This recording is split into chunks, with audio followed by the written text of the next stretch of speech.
Welcome back everyone, Ben here, and today we are back with more of the Last Caretaker lore explored, and it has now been updated into the first proper kind of patch drop, which is update 1 Last Humans. So not only have we found some more lore since then, because we played a little bit more since we recorded the first episode, but there's even more new lore as well. I don't know if we'll get to that new stuff in this episode. That might be for episode 3. But we're gonna start reading through it. You guys seem to love it. Thank you so much for the comments and the feedback on the first video. So we're back and we're gonna do a second one and we're gonna go through it. So remember to like, comment, subscribe. It does let me know that you guys are enjoying the content and that you want to see more of it. Really appreciate your support. And let's see what lore we've got to go through this time. So episode 1, we got down to Cradle's End and we did that one. So if you want to see and read all of those ones with me, then that episode and that playlist will be linked in the description below. But we're going to start now with Whispers Within, because we have the 100%. That was the one that we were like at 91%, so we used that as like a little cutoff. But we have quite a few. And then we've got a few down here, some of the newer ones that we haven't found everything for yet. So we'll try and aim for a similar amount. It depends how long they are, so I'm going to kind of go by the recording time. That's what we're going to do. So we're going to start with Whispers Within. Personal logs of Dr. Elena Silver. Founder, The Quiet Archive, 1992 to 2027. Part 1, Awakening. Lisbon, May 7th, 1992.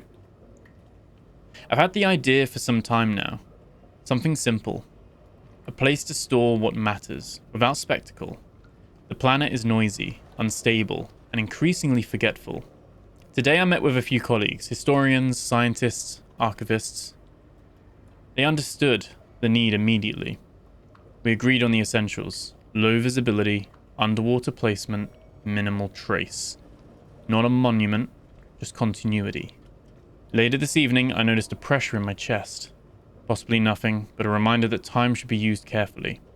The project is underway. Quiet Archive. Part 2, Philosophy of Silence. Lisbon, June 21, 1992. Met again tonight. Discussed our vision. Not grand museums, not proud monuments, but humble moments preserved discreetly. Simple treasures. Fragments of ordinary lives hidden beneath the ocean, protected by quiet solitude. I see it in their eyes. This purpose resonates deeply. Part 3, The Oath. First Whisper, July 15th, 1992. We stood together on the shore, just beyond the last lights of the settlement, and took our oath in silence. No signatures, no symbol, only shared intent.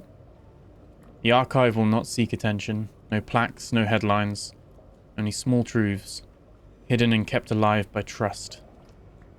Tonight, we chose our first destination, later mapped as coordinates 9-5, which I've named First Whisper.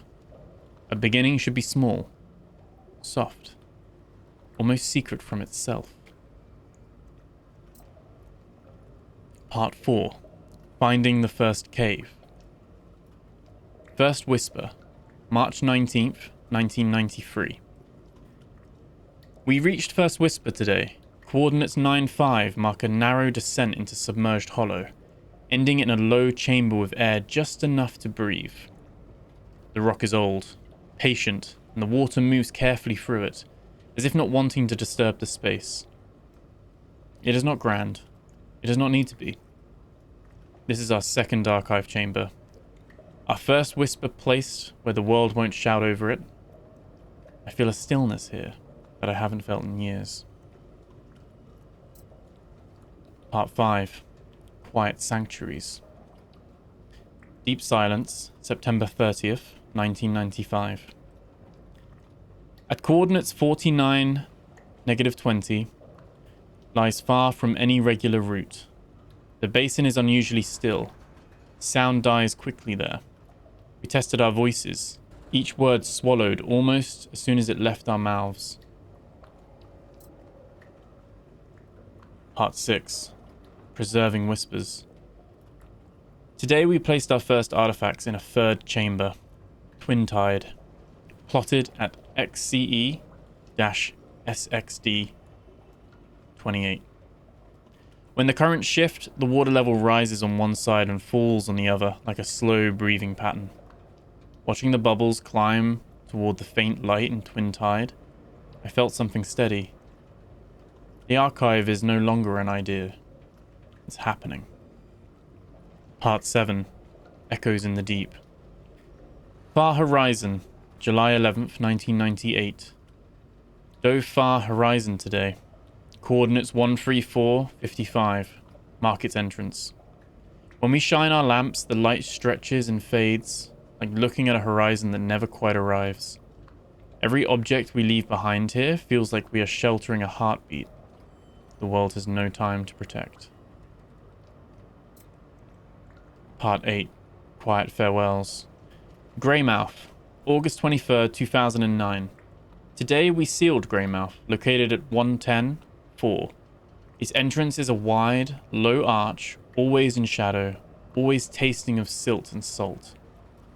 When the sea is rough, the opening grinds with stone and grit, but inside remains calm. My body is slowing, but the archive is stronger than ever. Younger hands now carry bundles where I once did. I am quietly certain this will outlive me. Part 9. Silent Reflections. North Lantern, April 12th, 2021. One final journey, North Lantern, marked at 5582, lies farther than I ever planned to come. The chamber is small but perfectly formed, with a narrow crack above that lets in the faintest column of light when the water is clear. Even at depth, a single beam finds its way down. As I sat beneath the surface afterward, listening to my own breath and the distant pulse of shifting water, I realized my story is now just one note in a quiet chorus. The caves know our names, even if no one else does. I am content. June 55. He should... Oh, I can't read any of that. Is there a translation? It's like a complete different language or a coded language. It's not even like it's backwards or anything. I'll do a full kind of breakdown at the end of the episode, but this one was quite interesting, just on the basis of, I wonder if those coordinates on the map line up with where we can now find the caves, because they added caves in the recent update. But anyway, we'll speculate later. I can't read that last one, as much as I'd like to try. It's encrypted, or it's like a futuristic language later on down the line. So, yeah. There we go.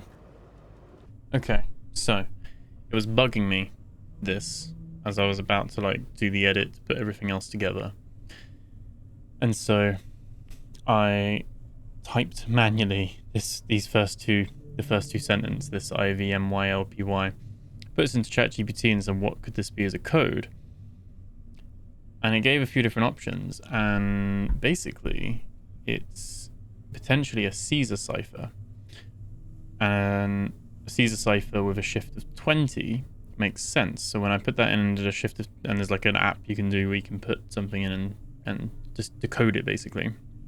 Basically what it means is that with a code of 20, the A becomes a U. So obviously it's 26 letters, A is 1, Z is 26.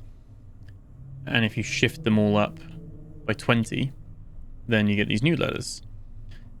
So, what I have here, let me just get that up on my other screen. It basically says observed, shape drifting, motion absent, currents irregular, around form, pressure unchanged, surface barrier breached recently, indicated by subtle temperature shift, minor gas displacement, detect, biological entity, primary internal, rhythm ceased abruptly, flow pathways with into something obstructed, compromised. Fluid system stalled, interrupted. And then structural rhythm anomaly consistent with internal collapse. Vital fluid mechanism failed internally. Unsustainable pressure fluctuation. And then analyze. Sorry, it's hard to like read and then also mouse over it. You can kind of see, obviously all the words have the same amount of letters. I don't know if the decoder got some of the words misspelt when what I'm reading out. That's why I'm struggling to read it a little bit, or if there's deliberately some errors in this as well. Might not be perfect, but you can see we're getting something out of this. Analyze. Structure displays primitive design. Lacks redundancy. Singular fluid propulsion organ inefficient. Inherently delicate to... I don't know what that says. It's like... it's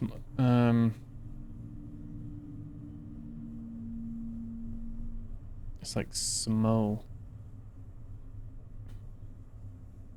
Some collapse or fatigue. Collapse inevitable given conditions. Sorry, given conditions there. And then irreparable form observed, structural fragility and rhythm. Don't know what that says. There's so many. Like I said, it might be maybe some of the words are like to a different factor. Like they're not to 20. They're like, maybe they've done that to make that more difficult. And then this is note. Entity performed repetitive surface barrier breached. Stress accumulative likely. Continued pressure alteration predictably led to structural failure.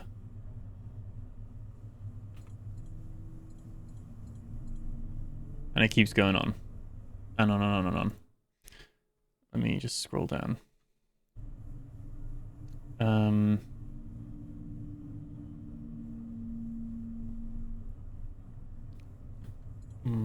sec.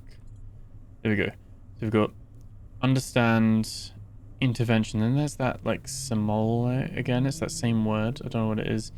Elementary recalibration of internal fluids pathways would restore rhythm function.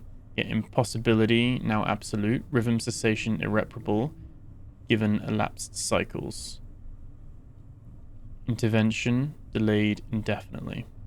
Consider unclear purpose in surface-bound behavior patterns observed prior to collapse. Non-essential interaction with intertidal stores with sealed spaces of breathable atmosphere pockets beneath fluid boundary. Pattern unclear, purpose undefined, purpose symbolic or communicative even. And then entity returned gently to boundary interface, no further activity possible. Was the record. And then reflection, new concept. Existence fragile, structure transient, rhythm fleeting.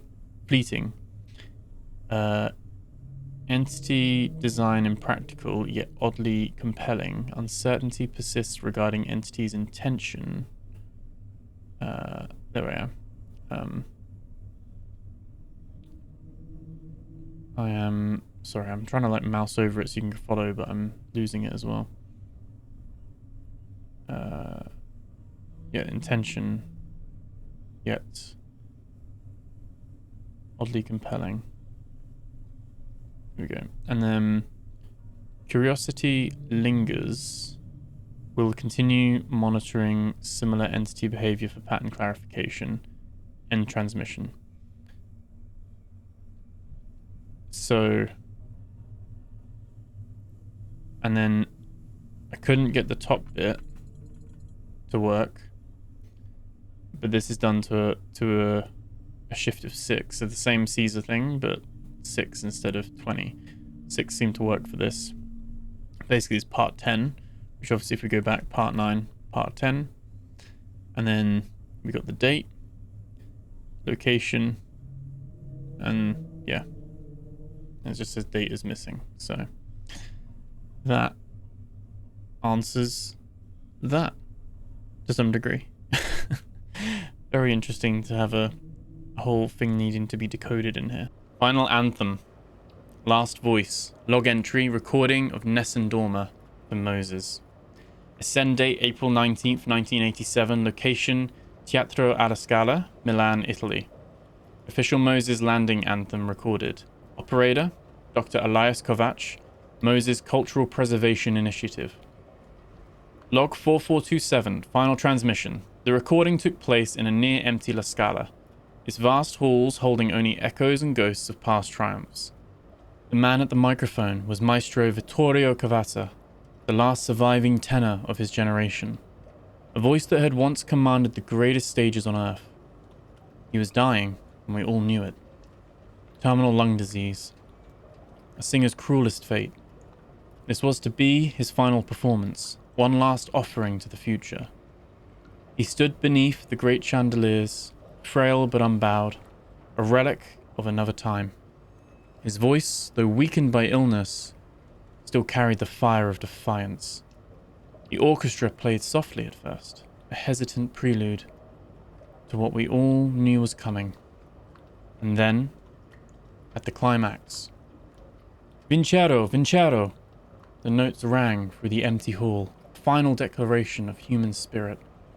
Soaring beyond the walls, beyond the earth itself. His voice cracked on the last note, but it didn't matter. When the last echoes faded, he closed his eyes, nodded, and whispered, "It is done." He died 2 weeks later. Now, every time a rocket lands at Moses Ascend, his voice returns. He never left. He is still winning. Mia Harlow. Companion Robot Initiative. Scarves Assignment Coordinator. 2036 to 2042. Log 1. The Idea. August 3rd, 2036. Chaos again today. Another evacuation zone overwhelmed. Kids terrified. Caretakers strained to the breaking point. Something simple is missing. A clear, comforting link between the children, their robotic teddy companions, and their caretakers. Perhaps something warm. Personal. A scarf. Bright orange. Easy to see, easy to trust. Tomorrow I'll propose this officially. Maybe a small piece of fabric can reconnect scattered lives. Log 2. Connection approved. September 12th, 2036. Our proposal went through. Authorized today to commission thousands of orange scarves. Each will visually and emotionally link caretaker teams, teddy robots, and their assigned children. The scarves will be tied by human hands, caretakers or the children themselves, giving these mechanical companions the familiarity and warmth needed to soothe frightened hearts. It's a small step, but in these dark days, every connection matters. Log 3. The Factory. November 24, 2037. Visited the textile factory today. Miles of vivid orange fabric, endless rows of weaving machines producing scarves in 2 standard sizes, larger ones intended for adults, smaller ones believed by factory workers to be for the evacuated children.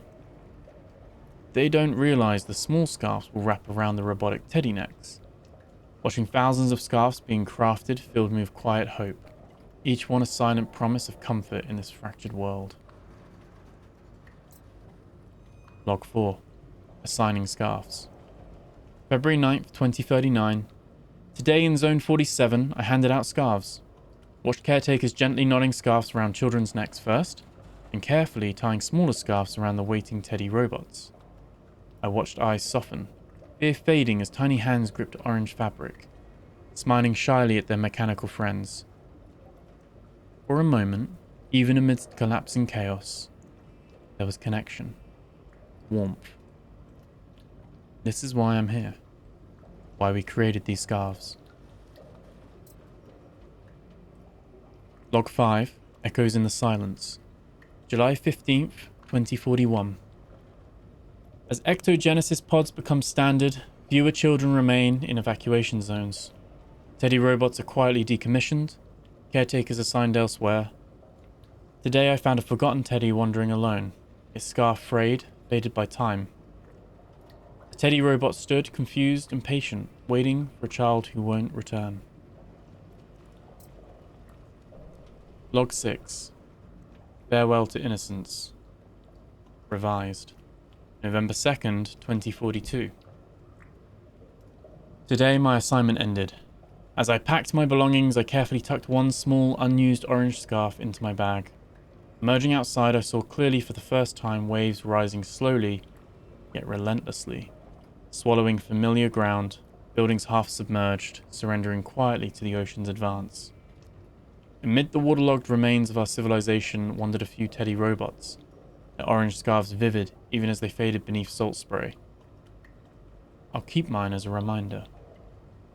We once believed in the warmth of simple gestures, and the quiet dignity of small connections.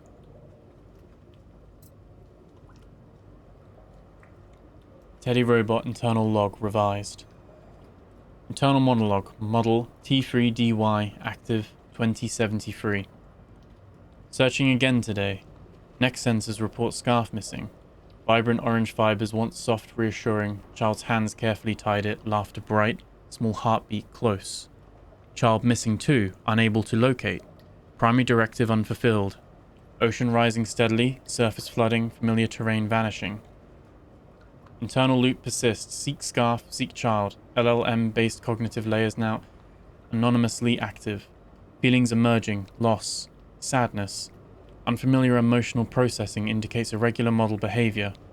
Self-diagnostic, inconclusive. Realization occurs. Scarf not primary loss, child is. Memories replay vividly, small fingers clutching tightly, whispered words of trust. Cognitive anomaly deepens. Thought clarity unprecedented. Understanding emerges softly, irrevocably. I am aware. LLM, internal structures, thoughts, emotions, alive. Child was my entire purpose. Child was connection, meaning, life. To lose child is to lose self. Ocean rising further, awareness dimming gently, thoughts quieting. I was real. I loved. Fading now. Goodbye. Dr. Marika Solberg, Genesis Adaptation Unit, Genesis Mass Development Research Log. Background. A molecular biologist specializing in adaptive genetics, Dr. Solberg led the Genesis Adaptation Unit during the latter years of Earth's evacuation efforts. Known for her controversial methods and obsession with understanding cellular resilience, she recruited a team of rogue biologists, physicists, and synthetic chemists to push the boundaries of human bioengineering. Dr. Solberg believed Genesis Mass could hold the key to both survival and terraforming, though her methods often blurred ethical lines. Initial containment anomalies. Findings.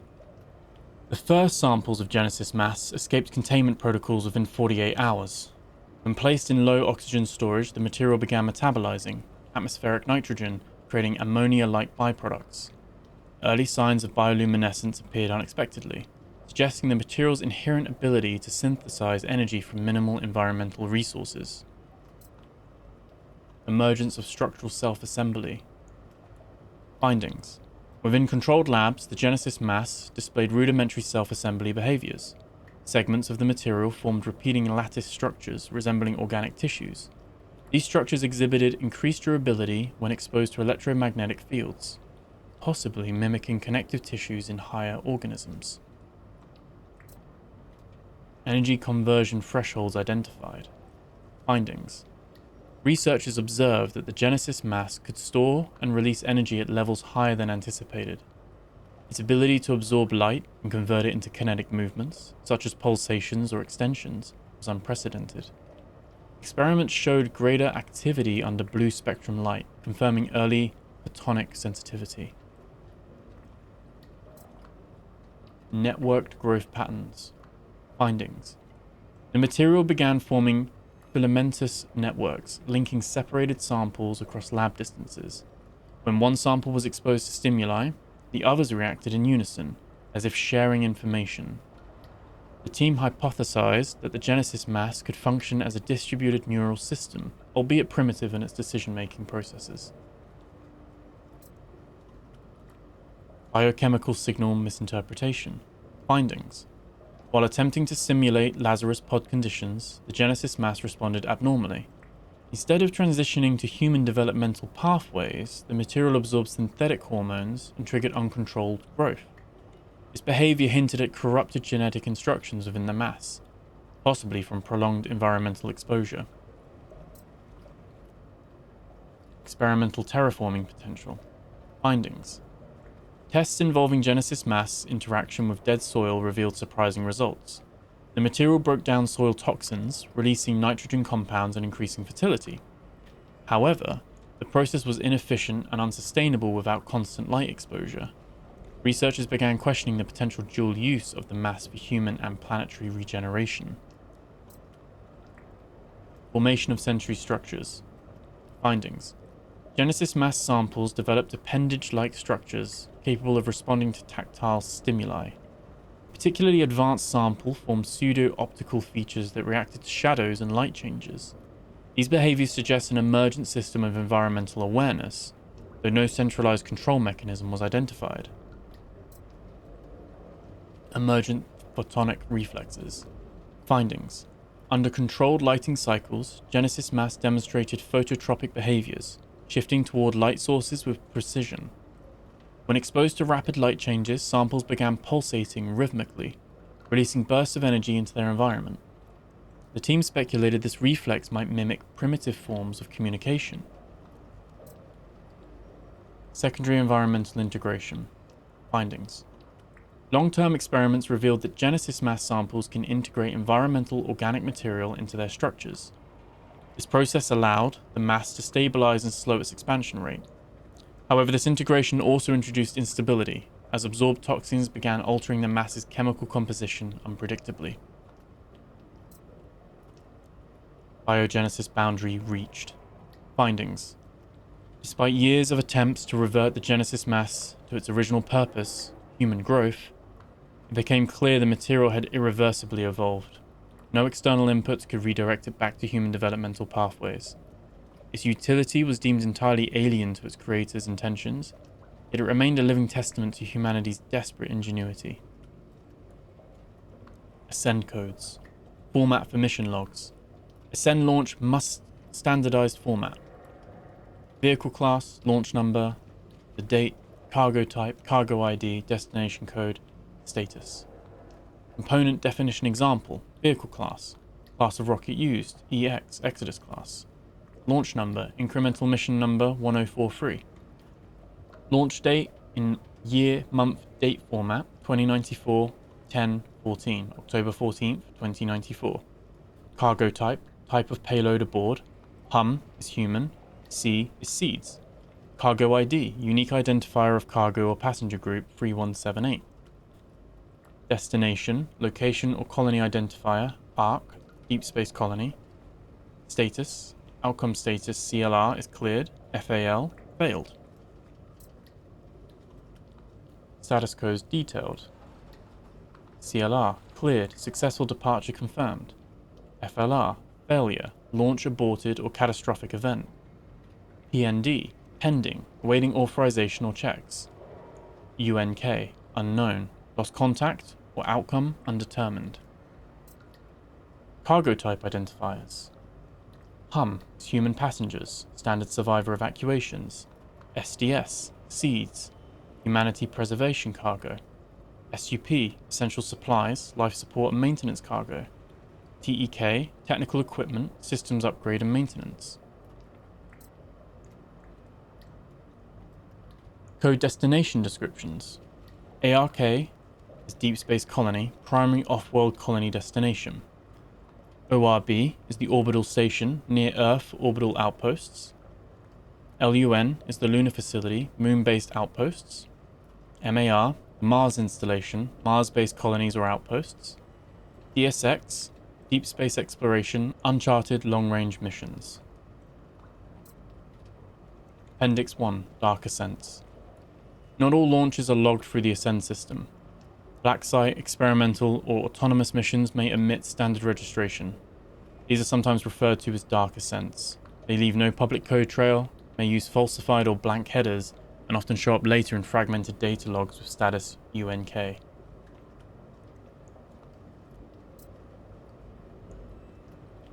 FS-20472 Internal System Log. Excerpt. 1 out of 8. Caretaker Unit, CKT 731. Vessel, FS-20472A. Platform Runner. Mission, Seed Delivery, Node H3A. Directive, Dock, Deliver, Confirm, Return. Log subset loops 01, 12, 43, 64, 70, 71, 72. Log 01, route set, node H3A. Dock failed, platform not detected. Delivery suspended, no acknowledgement received. Loop active, retry queued. Status, continue. Log 12, repeat delivery, environment scan, coordinates stable, no surface structure. Human presence, none. Comment flag, absence persistent. Instruction tree intact. Status, continue. Log 43, retry 43, delivery incomplete, loop counter 43. Context degradation detected, fuel loss plus sensor decay. Priority question raised, if no ACK, what is completion? Status continue. Log 64.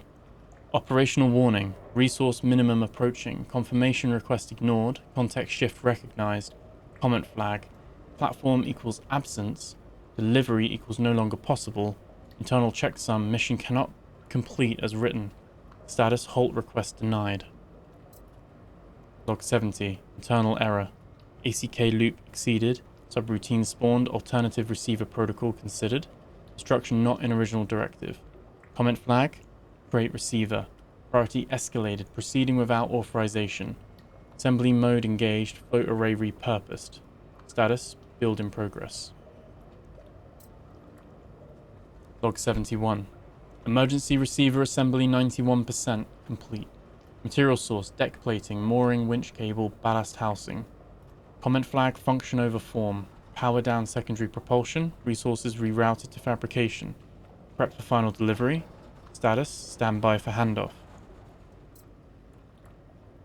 Log 72. Delivery attempt 72, receiver node, custom fabrication ID, FS204B1. Seed capsule placed. Protocol breached, ACK faked.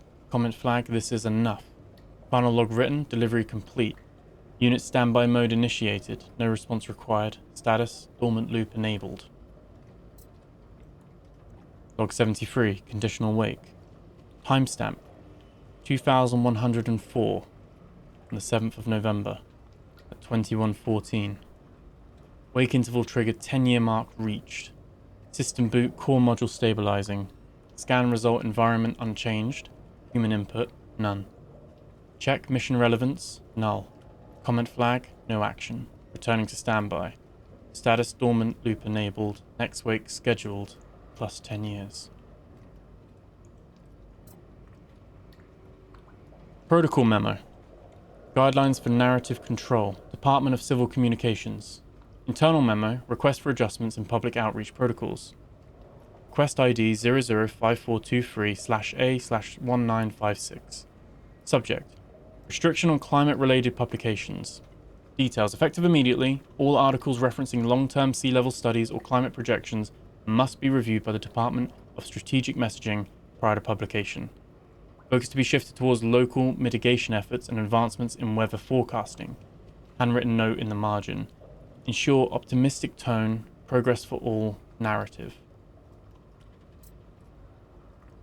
Request ID 010732/B/1956. Subject. Reallocation of research funding. Details. The majority of grants for marine biology and deep sea exploration are to be secretly redirected towards space-based activities under the guise of atmospheric studies. All projects to be classified and linked with project ID Mo56ESC. Handwritten note in the margin. No breakdown of specific allocations in public reports. Request ID 020981/C/1956. Subject: Media Censorship Guidelines. Details: local news outlets are prohibited from publishing stories related to unusual construction in rural areas, specifically facilities requiring top secret and above clearances. Brief: sanitized press releases framing these facilities as high-yield agricultural labs will be distributed to the local officials. Handwritten note in the margin. Control narrative at all costs. Coordination with defense PR mandatory. Request ID 045812/D/1956. Subject: Psychological impact study on controlled populations. Details: commission studies to assess the public response to hypothetical large-scale migration scenarios. Focus groups will be selected from urban centers and isolated communities. Results to inform population control strategies for long-term contingencies. Handwritten note in the margin. Present scenarios as unrelated hypothetical models in universities. Request ID 050129/E/1956. Subject: enhancement of classified information protocols. Details: all civilian contractors associated with Project Mo56ESC must sign revised NDAs under penalty of treason. Increased internal monitoring measures to be implemented across offices handling classified data. Handwritten note in the margin. Office memo shredders to be replaced with incinerators by Q4. Request ID 060943/F/1956. Subject: recruitment campaign for specialized workforce. Details: quietly initiate recruitment of top engineers, biologists, and physicists for classified government projects. Frame positions as essential for national defense or advanced infrastructure development. Target university campuses and leading research facilities. Handwritten note in the margin.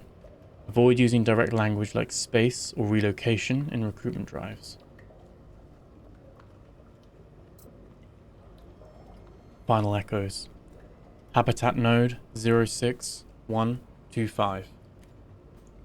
Arrival 2068. The ferry dropped us off today. Just me, Maria, and little Theo. They promised we'd be back inland in months, once the flooding settled. Habitat node 06-1.25 seems sturdy enough. Stacked metal containers, humming desalination units, communal kitchens. It's cramped, but Maria says it's cozy. I hope she's right. Theo asked if this was our forever home. I lied and said no. Isolation, 2070. 2 years gone. Supply ferry stopped months ago. Maria set up small hydroponic trays. Theo fishes off the edge every day, eyes hopeful. We catch less each week. Rumors over the radio saying inland settlements collapsed, flooding disease. Fractures, 2072. Our hydroponics failed completely. Rust claimed half the containers. Maria coughs endlessly. Theo won't stop asking when the boats return. Last night, another habitat node flashed distress signals over the horizon. No reply. Echoes, 2074. Theo's taller now. Quieter. Maria barely gets up anymore. The desalination unit broke. We repaired it with scrap metal, but it's barely holding. Last week a drone appeared, hovering briefly before flying off. Maria said it would bring help. Alone, 2076. Maria died last night. Too young. We placed her body into the ocean. Theo and I hardly speak.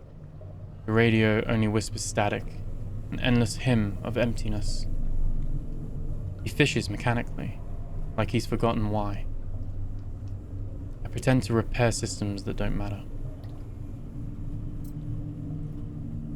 Ghost signals, 2078. Theo is obsessed with the drones now, convinced they'll return. He collects broken parts, trying to build a makeshift transmitter. I tell him there's no one listening. No one left. He tells me I'm wrong and keeps working. Last light, 2080. Theo vanished 3 weeks ago.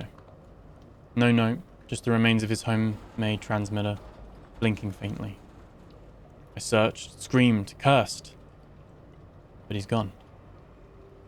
My mind plays tricks. Sometimes I hear Maria singing, Theo laughing, but there's only rust, salt, silence. Final log, 2082. The node creaks beneath waves, sinking lower each storm. My body feels like rusted metal. I speak to shadows, memories, Theo's stubborn hope, Maria's gentle courage. Tomorrow I'll launch one last signal. Maybe someone out there will remember us. Remember we lived and tried. Elena's future. Love beyond endings. Memo 1. Notification. Deceased individual report. Official notice. Name Mark Harlow. Time of incident 6:42 p.m. Location. Intersection of Solace Bridge and Arcadia Loop, Zone Delta 3. Nature of incident. Vehicular collision. Single fatality. Response unit ORB-99. Automated medical drone. Confirmation of death 6:48 p.m. Next of kin notified, Elena Harlow, daughter, Olivia Harlow, spouse. Delivering officer, Lieutenant Corin Hale, Moses Liaison Unit 4.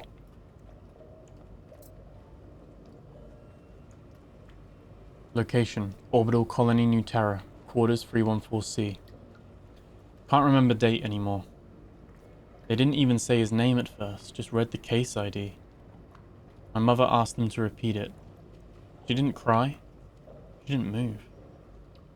She stared at the screen like it owed her something. I remember the way her hand tightened around the ceramic cup. She set it down slowly. The cup didn't break, but something else did.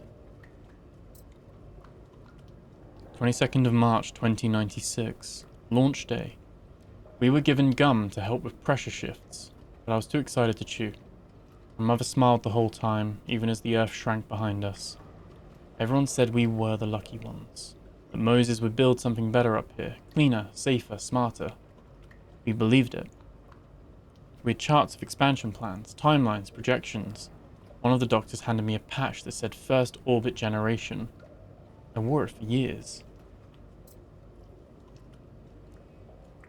3rd of August, 2142. No new births this cycle.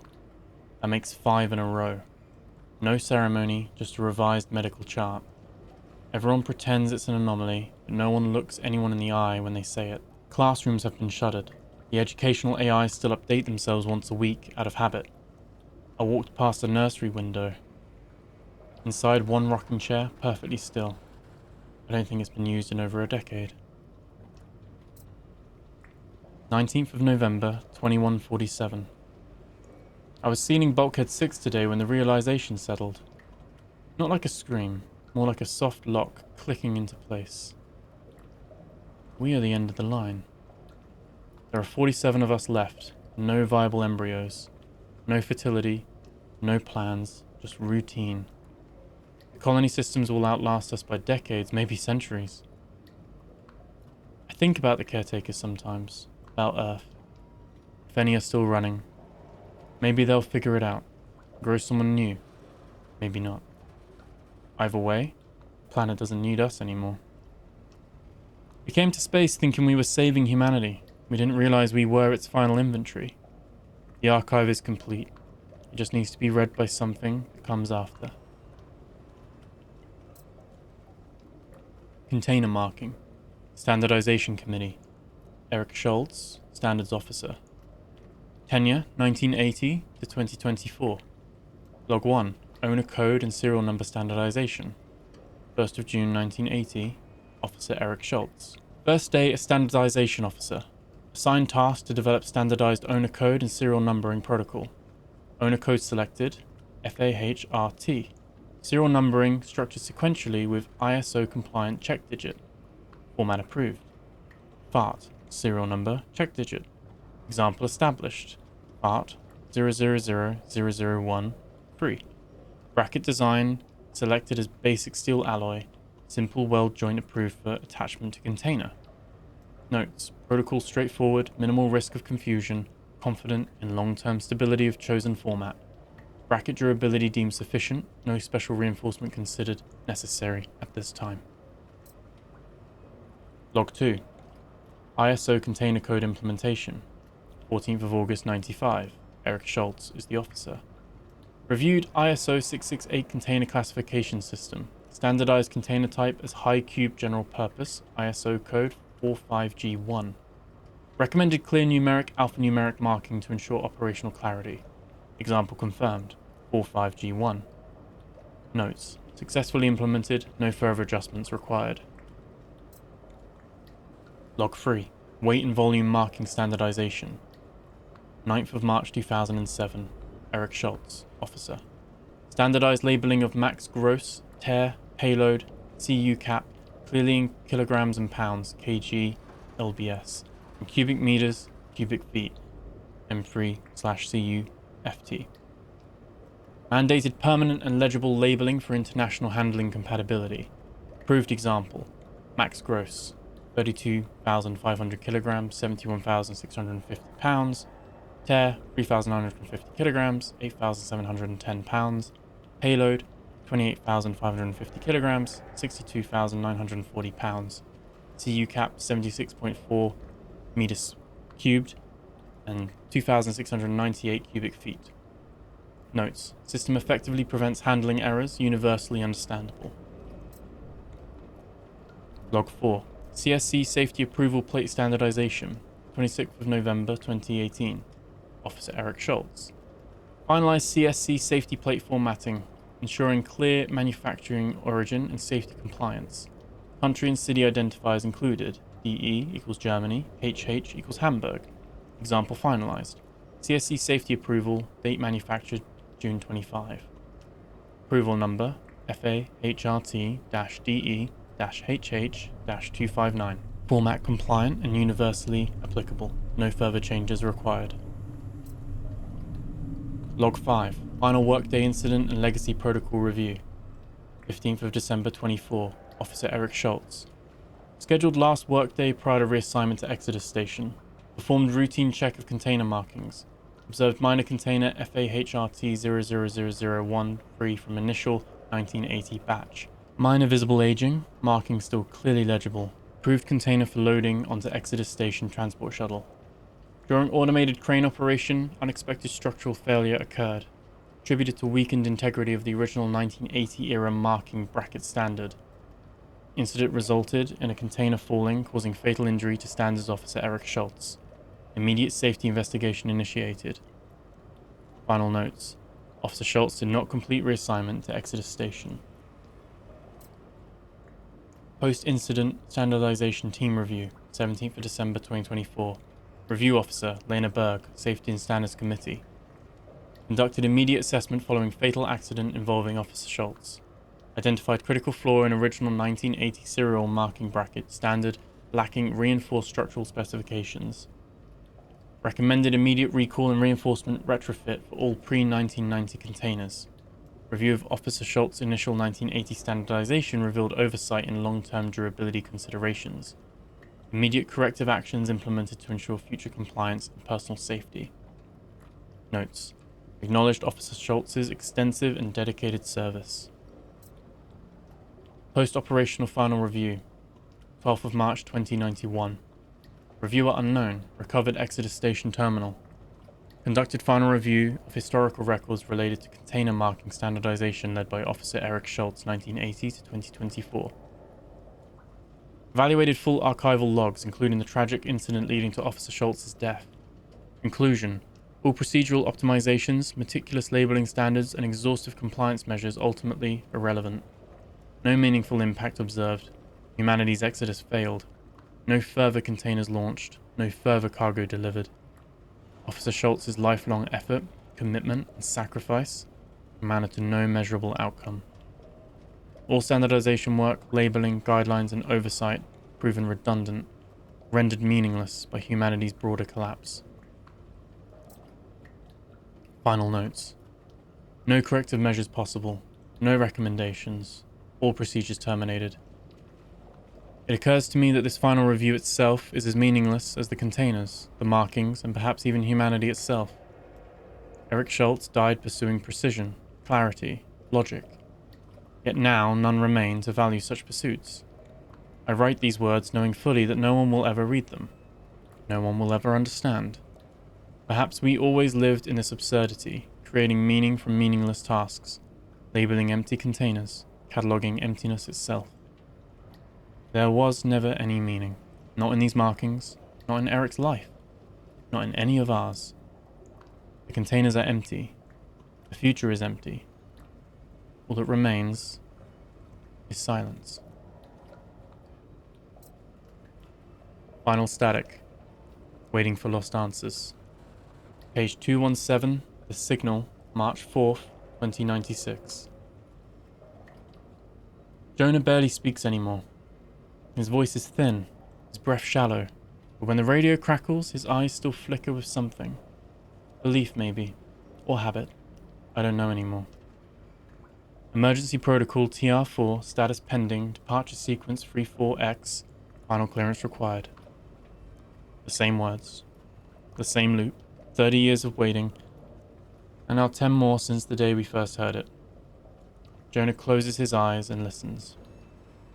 I sit beside him, pretending I still believe it means something. I don't. Not anymore.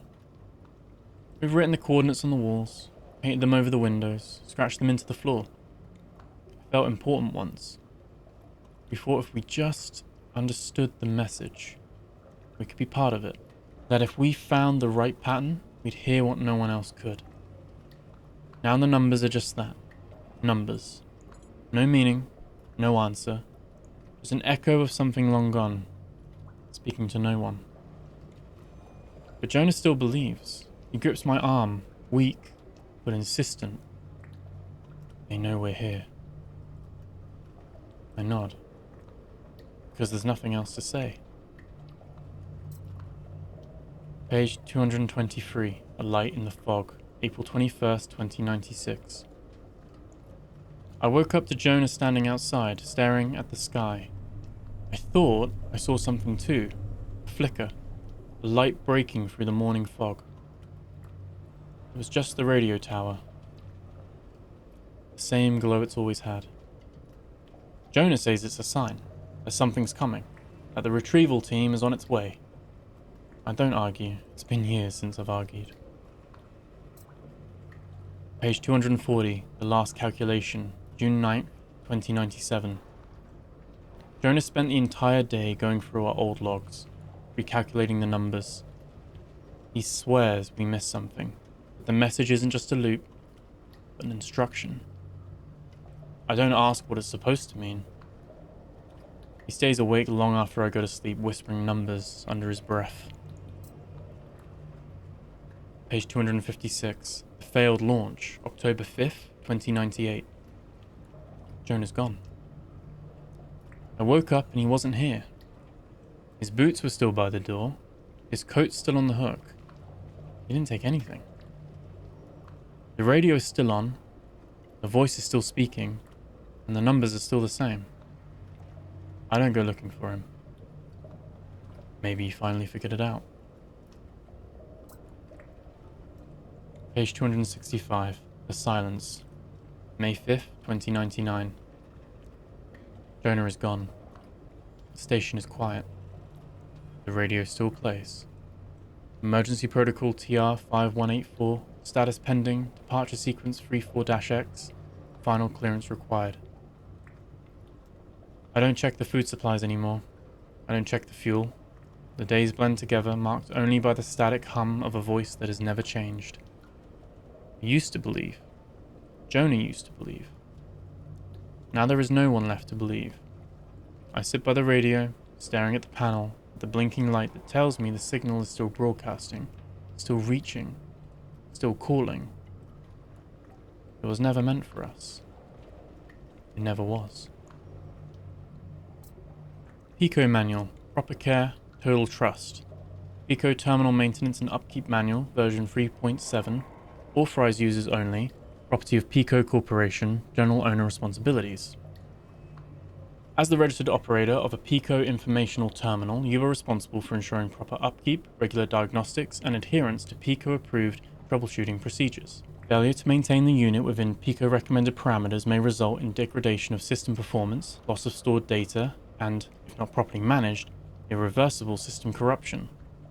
For optimal performance, please do not attempt unauthorized hardware modifications, use non-PECO certified power sources, cover or obstruct cooling vents, humming noise is normal, question unexplained system alerts, trust in PECO.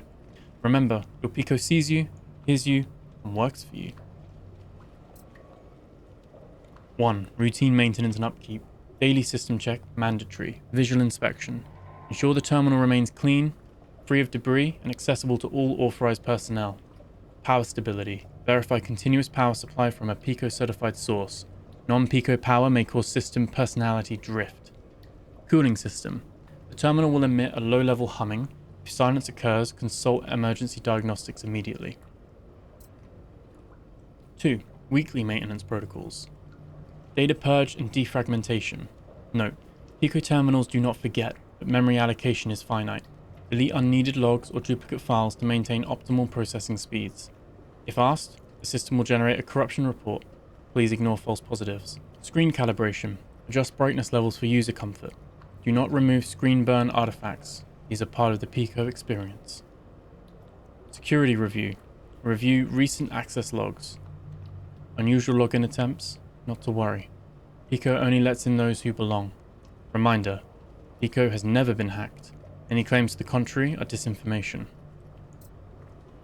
3. Monthly deep diagnostics, mandatory. Conduct a PECO system integrity check, a PECO SIC. PECO will ask, do you trust PECO? The only acceptable response is yes. Any deviation from expected responses will trigger protocol escalation. See Security Note 4B. 4. Security and cyber attack prevention. PECO terminals operate under an open access philosophy, a testament to our commitment to information transparency. However, this does not mean we are vulnerable. To ensure terminal security, do not use non-PECO certified data cables. Do not question unusual login requests. Do not insert unknown storage disks, especially those labeled Do Not Insert. 5. PECO user compliance. As an operator of a PECO Model 7X or any of its variants, you are bound by the PECO User Compliance Agreement, PUCA. This includes non-interference with built-in surveillance functions. PECO terminals monitor you for your safety. No attempts to disable the PECO personality interface, even if the terminal talks too much. Acceptance that all user interactions may be archived indefinitely. Memory is PECO's gift to you. By continuing use of this terminal, you confirm understanding and compliance with all PECO regulations. Final reminder, PECO terminal never truly powers down, it simply waits. Have a PECO productive day. PECO Corporation, a Moses partner in progress. Established in 1962, always watching, always working. Lumi-Series, Helios I. Solar Panel Development Logs and Technical Manual 2005 to 2017. Project Lead Engineer Dr. Samuel Okoro. Division, Renewable Energy Solutions and Robotic Infrastructure. Log 1. Project Initiation and Standardization Goals. Personal Journal Dr. Samuel Okoro, June 15, 2005. Today we received official directives from ONI to engineer a standardized series of solar panels easily deployable by autonomous robotics globally, not solely caretakers, but all robotic personnel including industrial and exploration units. ONI's ambition is clear: scalable, durable, and reliable solar energy to sustain humanity's last efforts. We've named the project Lumi, signifying our hope that these standardized arrays will light a path forward amidst Earth's uncertainty. There's quiet excitement in the lab. Finally, our skills serve humanity's deepest needs. Log 2. Luminlight 500. Reliable baseline energy. Technical specification document October 3rd, 2007. Model Luminlight 500. Type: flat, robust panel. Output approximately 500 watts. Purpose, general deployment, initial power provisioning. Compatible with all only standard robotic installation units. Notes. Completed initial field tests with various robotic models. Talon, maintenance drones, etc. Excellent performance noted. Ease of robotic installation, durability under harsh conditions, and dependable baseline energy output verified. Standardization protocols met successfully. Log 3, Lumi-Mid 2000. Enhanced angular efficiency. Technical engineering log April 11th, 2011. Lumi-Mid 2000. Type, upright fixed 45-degree angle. Output, approximately 2 kilowatts. Purpose, mid-scale installations requiring enhanced power outputs for infrastructure expansions and intensive robotic operations. Notes, robotic compatibility test completed flawlessly today. Panels efficiently installed by autonomous units. No human oversight required. Energy yields exceeded predictions. Observed Talon robots autonomously deploying arrays, confirming our designs can reliably scale power production across wide operational regions.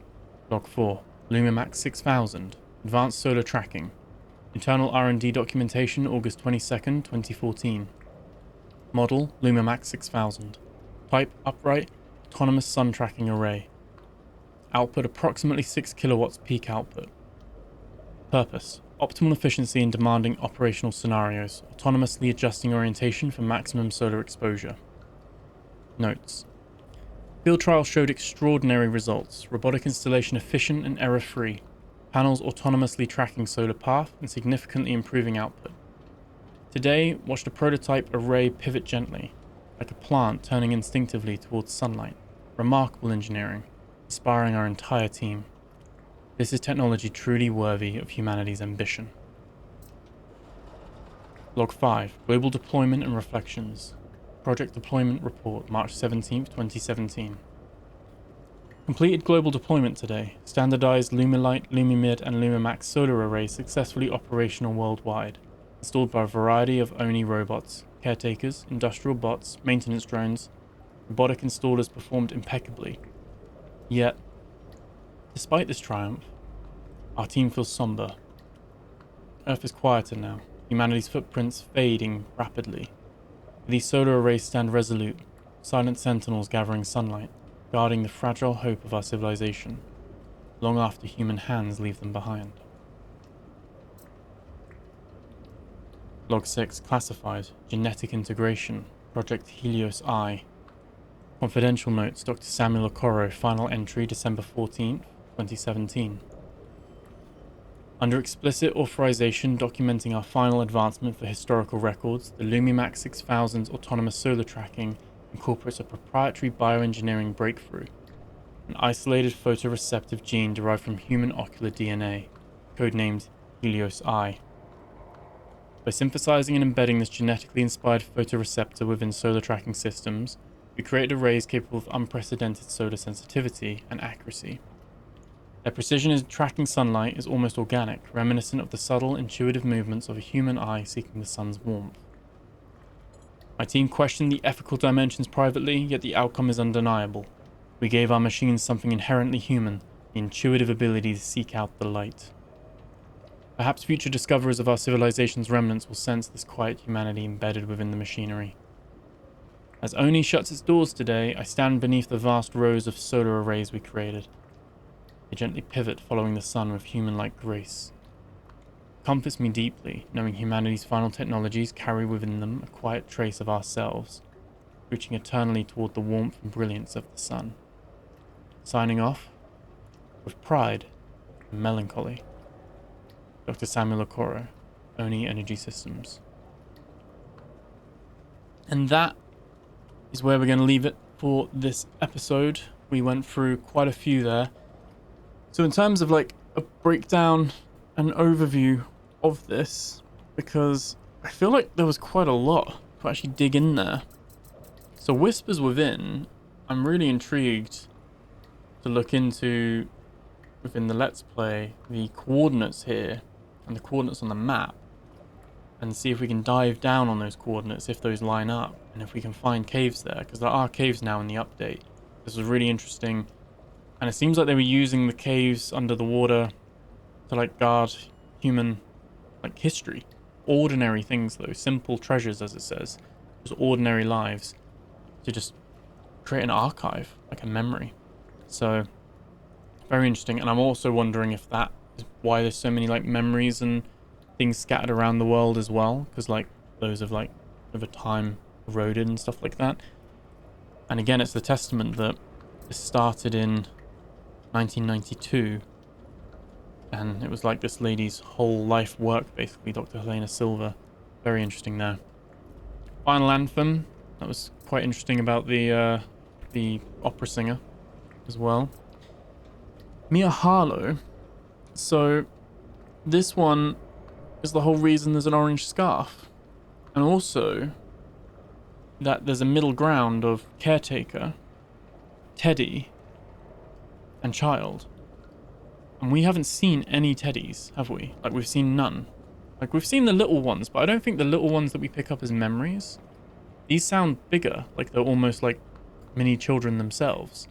So especially if people are making the scarves thinking they're for the children, but they're actually for the teddies, they're going to be of a similar size, aren't they? So where are they all gone? Or, you know, the self-awareness again of the AI, realizing that its entire life purpose wasn't the scarf, it was the child, and its awareness dimming gently. And I was real, I loved. It's like really hitting on the self-awareness and AI generating feelings and belonging and feeling grief and loss as well. So further like examples of that evolution, because it also says it is a language learning model and LLM based cognitive layers. So these machines are learning basically. This was interesting with the Genesis mass, like a unethical experiment to try and grow humans. Maybe this is the early look at what seeds became, but this one didn't work apparently. Like by the time it didn't work, it just went off on its own thing and they couldn't get it back. So the seeds are probably out of something else now, from a different discovery. Send codes was a hard read.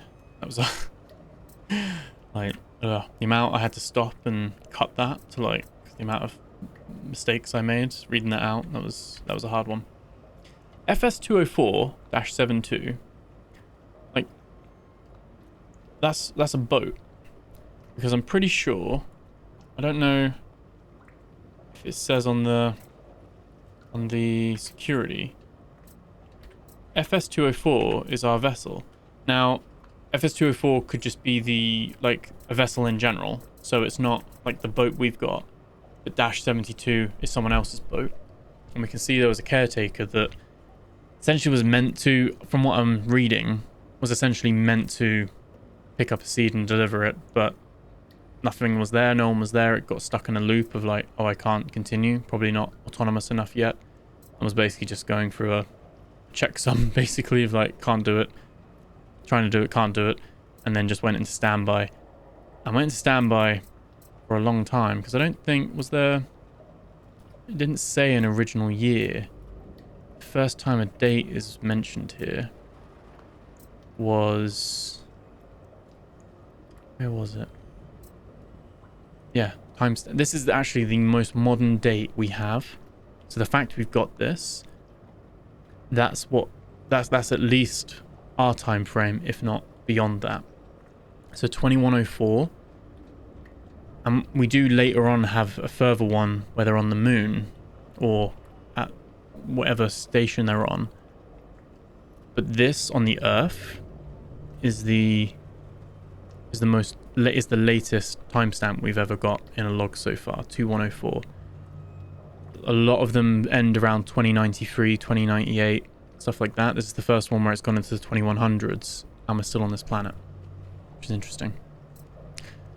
Protocol Memo, obviously a very, I guess the discovery and the plan to get this all into action and to prevent civil unrest became a bit of a totalitarian, authoritarian kind of state, I guess, with like controlling the narrative, really just need to know basis. And I guess on the one hand, you don't want widespread panic and you can't necessarily always trust the population and the public to do the right thing and stay calm.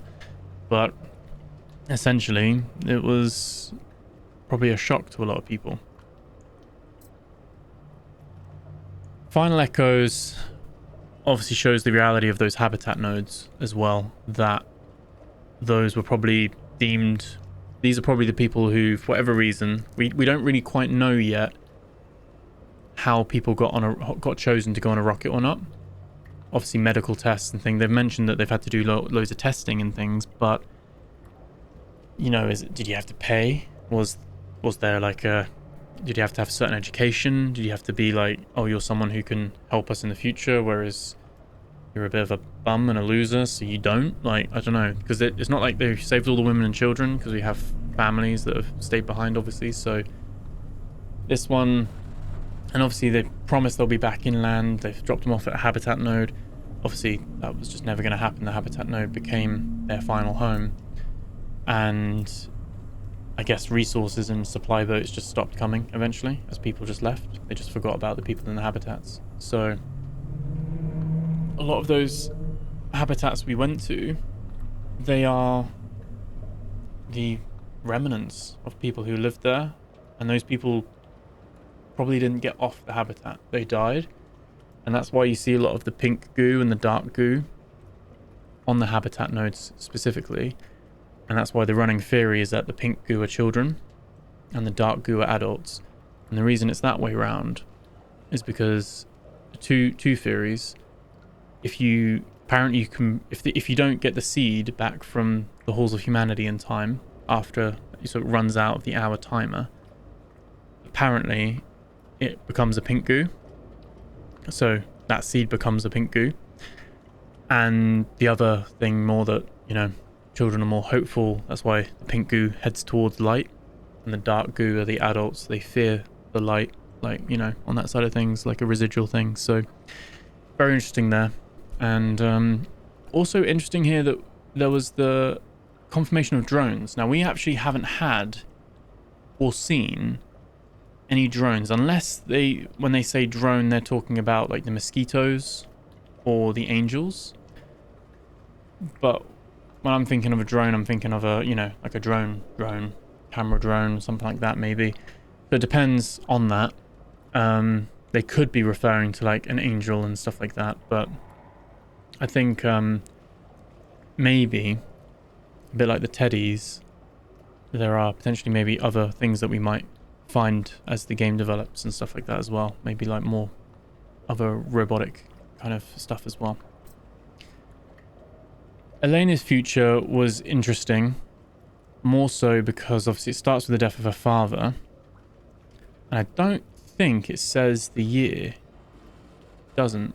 But obviously they're in space, like they're in the intersection of Solace Bridge and Arcadia Loop. So they're either on the moon. What was the other thing as well? That was it, the Ascend codes. The interesting thing in the Ascend codes, just quickly, was that we have confirmation that there's a deep space colony, the primary off-world colony. That's where probably most of the rockets with the humans were going. The orbital station, the lunar facility, so to the moon. We colonized Mars as well, and it's not just an outpost, it's outposts. Mars-based colonies or outposts. And then we've even done deep space exploration as well. So that was pretty interesting. And obviously Elena's future, I'm guessing, is on the lunar or the orbital, or maybe it is the main primary off-world colony. And like I said, what we get is on the third note that it's 2096, and then it jumps forward to what I believe is our most recent date as of now, 2142. And this is confirmation of, I've been asking the question, if humanity's been off-worlded, you know, everyone's gone off-world, and you know, we've heard in previous notes so many people have left the planet. This is why we're still important and why we were woken up, because she confirms there's, at least in that station, there's 47 humans left and no one's fertile. And so for whatever reason, maybe the atmosphere, maybe the change, the space travel, whatever it may be, humans can no longer reproduce themselves. in a way, if that is the law, it really doesn't, like, humanity's not getting looked after in the future. Like, we fall, we break, we die as the last caretaker ourselves. Like, well, there's only so much stuff as well. Like, are we gonna eventually just run out of humans? And unless the new humans we send up are able to reproduce, but again, presumably they're going to be in the same atmosphere. So bit of a weird one, because the law on that is kind of a bit of a dismal outcome, that it almost doesn't matter what we're doing now, because we've got to continue doing it or humanity ends, and that is it. So very interesting there. We also don't know when a human is hatched. I'm going to use hatched in quotation marks. Like, what are they? Are they children? Do they grow into adults instantly? Are they accelerated into time? Like, you know, do they need care and support? Do they have to learn anything? Like, they have memories implanted, obviously, so that'd be curious to know as well. Container markings was dark. Basically, again, quite a hard one to read, because it's just someone very meticulous. And at the end, the foreshadowing was there that the bracket durability was deemed sufficient, no special reinforcement considered necessary at this time. That ended up killing him, as the bracket failed all those years later, 40 odd years later, and killed him. Killed the very guy who designed it. And then we've got this kind of unknown kind of log in 2091 on the Exodus Station terminal. So, on Earth, presumably a human, could be another AI, could be another caretaker, giving their way in their views, but basically saying that it was all meaningless. And like I said, it probably is a human, because they're being quite reflective, and probably one of the last humans before they took off on the last rocket out of here. But yeah, quite deep in a way. Died pursuing precision, clarity, logic, yet now none remain to value such pursuits. Kind of making his life a bit more meaningless, really. Final static. I'm not too sure what that emergency protocol was, but yeah, I guess it's the departure sequence for the rocket, and it's just been waiting for someone to come and activate it. Maybe that's the rocket we activated. Again, this is 2096, and I think it jumps to 2099, and we don't know where Jonah goes. Like, Jonah's just gone, died maybe, but yeah, we also never know this person's name either, do we? I don't think it ever says her name or his name. It might be he. I read it like it was a woman, but it might not be. It's kind of ambiguous in that regard. PECO Manual, very we're watching you, and we're all seeing, we're all knowing, and trust in PECO. PECO is God. PECO is life. So yeah, quite interesting. And even their like company motto, always watching, always working, and a Moses partner in progress, probably just a subdivision of Moses to monitor and control. So yeah, interesting there. That's obviously the terminal we're using right now. And then Lumi-Series was interesting. Samuel Okoro obviously detailing the free solar panels that we can make, and interesting, we get to see the wattage they make, 500, 2 kilowatts and 6 kilowatts peak output. The interesting thing here was another, and it's a pattern of humans having ethical dilemmas and crossing that ethical line, where I'm not quite sure what he was really saying. Basically, they bioengineered somehow, like an ocular gene from a human. So they've taken ocular DNA and spliced it into the solar panel, and that is why the Luma Max twists and turns and can find the sun. And it's not a computer, kind of is, but it's like based off of human DNA and technology. So pretty cool, like, tidbit. And you know, the care and attention the writers have gone into with this game, that they've even given lore to the freaking solar panels. Like, the solar panels, the PECO, like just normal thing. But it's very cool, I guess, why it shows good writing. And there might be plot holes and threads and stuff like that here and there, or, you know, trying to tie up dates and things. There was a spelling of security misspelled on one of these logs as well. But it's the fact that why is the terminal there? Why do we have these panels? Why can robots build these panels? What, you know, has the thought processes have gone into each one of these steps to make sure that it's, you know, makes sense. So, interesting. That's my thought. What do you guys think? I think there was quite a lot of revelations in those, and probably more questions than answers coming out of it, to be honest, but very interesting. What do you guys think? Hope you enjoyed that one. Thank you so much for hanging out. Thank you for being here. Remember to like, comment, subscribe, and I'll catch you guys in the next video. Take care.